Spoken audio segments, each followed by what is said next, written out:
புதுச்சேரி மாநிலம் பொதுப்பணித்துறை கட்டிடங்கள் மற்றும் சாலைகள் கோட்டத்தின் மூலம் அரியாங்குப்பம் ECR சாலை முதல் சின்ன இருசம்பாளையம் வரை 3 கிலோமீட்டர் நீளமுள்ள சாலையை மேம்படுத்த பிரதம மந்திரி கிராம சாலைகள் மேம்பாட்டு திட்டம் மற்றும் புதுச்சேரி அரசு திட்டத்தின் கீழ் திட்ட மதிப்பீடு தயார் செய்யப்பட்டு அரசு அனுமதி பெறப்பட்டுள்ளது. இதற்கான ஒப்பந்த புள்ளி கோரப்பட்டு ரூபாய் 1.73 கோடிக்கு ஒப்பந்ததாரர் MKM கட்டுமானம் அவர்களுக்கு பணியாணை வழங்கப்பட்டது. இந்த பணிக்கான பூமி பூஜை 27/10/2025 அன்று காலை 9:30 மணிக்கு மாண்புமிகு பொதுப்பணித்துறை அமைச்சர் திரு K. லட்சுமி நாராயணன் அவர்கள் தலைமையில் மற்றும் அரியாங்குப்பம் சட்டமன்ற உறுப்பினர் R. பாஸ்கர் என்கிற தட்சிணாமூர்த்தி அவர்கள் முன்னிலையில் நடைபெற்றது.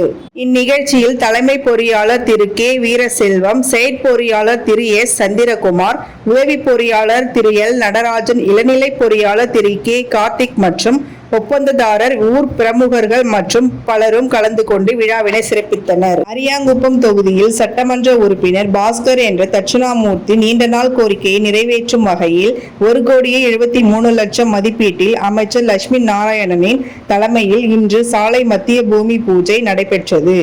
அதைத் தொடர்ந்து அவர் சட்டமன்ற உறுப்பினராக பொறுப்பேற்ற பிறகு அவர் செய்த மக்கள் பணியை பட்டியலிட்டு கூறினார். மக்கள் சிறப்பாக செயல்பட்ட அமைச்சருக்கும் சட்டமன்ற உறுப்பினர் பாஸ்கருக்கும் சால்வை அணிவித்து வாழ்த்து கூறினார்கள்.